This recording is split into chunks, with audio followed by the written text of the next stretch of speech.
Hello বন্ধুরা, welcome to my channel. আজ আমি তৈরি করছি দারুণ টেস্টি ও হেলদি ডেজার্ট। এক কামড়েই মিষ্টির মেজাজ পাবে। মাত্র 10 মিনিটে এই ডেজার্টটি তৈরি হয়ে যায় আর খুবই সহজ।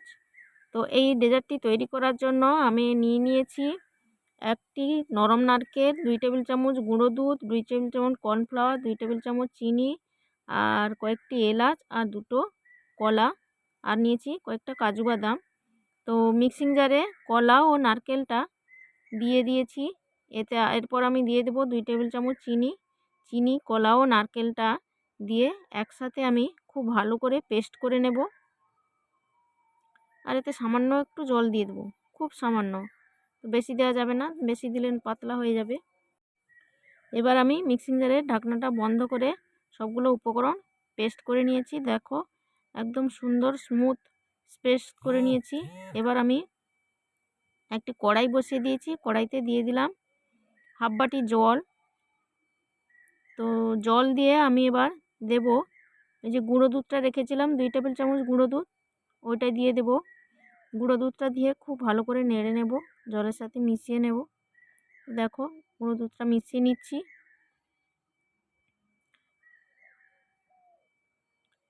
আর ওই অল্প গরম দুধ আমি বাটিতে বের করে নিয়ে ওই দুধের সঙ্গে আমি মিশিয়ে দিচ্ছি 2 টেবিল চামচ কর্নফ্লাওয়ার।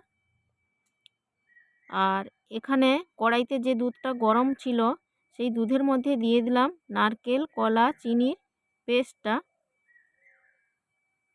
আর এরপর দিয়ে দেব আমি দুধে গোলানো কর্নফ্লাওয়ারটা।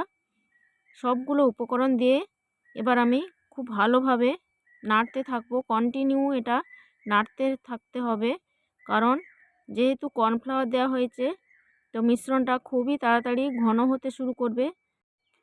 আর যাতে টেলা না তৈরি হয় তার জন্য কন্টিনিউ মিশ্রণটা নাড়তে থাকতে হবে। তো এইভাবে নাড়তে থাকতে হবে। এর মধ্যে আমি দিয়ে দিচ্ছি দুটো এলাচ ছাড়িয়ে ওর মধ্যে দিয়ে দিলাম। এবার আমি আঁচটা কমিয়ে দিয়ে তো এরকম নাড়তে থাকবো। মিশ্রণটি যখন ঘন হবে তো এর মধ্যে আমি দিয়ে দিলাম 4 ভাগের 1 ভাগ ঘিটা দিলে স্বাদটা ভালো আসবে। তো আবারও আমি ঘিটা মিশিয়ে নিলাম। তো এইভাবে কন্টিনিউ নাড়তে থাকবো।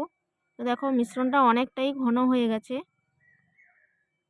দেখতে পাচ্ছ মিশ্রণটার ঘনত্ব।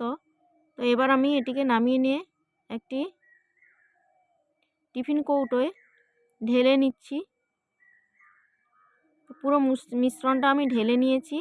এবার এর উপরে আমি কয়েকটা কাজু বাদাম কুচি করে চারিদিকে দিয়ে দেব।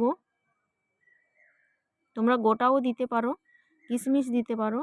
আমার কাছে কিশমিশ ছিল না তাই আমি শুধু কাজু বাদাম দিয়েছি।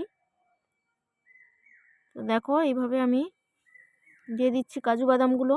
আর এই কাজু বাদামগুলো দেওয়ার পরে আমি এই মিশ্রণটা ফ্রিজে প্রায় 1 ঘন্টা রেখে দেব। 1 ঘন্টা পর বের করে সার্ভ করব। আর এটি কিন্তু খেতে ভীষণই টেস্টি হয়। একবার বানিয়ে দেখো, তাহলে বুঝতে পারবে এর স্বাদ কতটা সুন্দর হয়। খুব অল্প উপকরণে আর খুব সহজেই বাড়িতে তৈরি হয়ে যায়। তো দেখো ফ্রিজ থেকে আমি বের করে নিয়েছি। এবার আমি এটিকে একটি বাটির মধ্যে সার্ভ করে নিচ্ছি। আর আমার ভিডিওটি ভালো লাগলে তোমরা অবশ্যই লাইক করো, কমেন্ট করো আর শেয়ার করতে ভুলো না। আর সাবস্ক্রাইব করে আমার পাশে থেকো। টাটা, সবাই ভালো থেকো।